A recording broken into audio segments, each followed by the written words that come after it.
The next part of our basic math in Excel training is looking at a new function called mod. Now this you'll find in your basic math workbook, and we're looking at the fourth spreadsheet called mod. It's not a very common function. In fact, most of the math function in Excel are not very common except for the sum function. You can find all of them by going to the Formulas tab on the menu and looking under the Math and Trig column. And you'll find that a lot of these are related to specific mathematical equations. But the mod function can be useful in certain instances.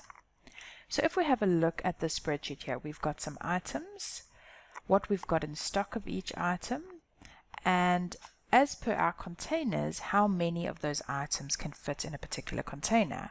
So we'd like to find out how many items are we going to have left over that will not be able to fit in a container. Now we can do a division, but the division is going to give us the result of how many boxes plus the remainders, or how many containers plus the remainders. If we did the items in stock divided by how many fit into a box, we will get a total of 8 boxes, and we should have 0 left over. But the problem is we don't actually want to see how many boxes we're going to use. We would like to know, are there any remainders? And that is when you would use the mod function.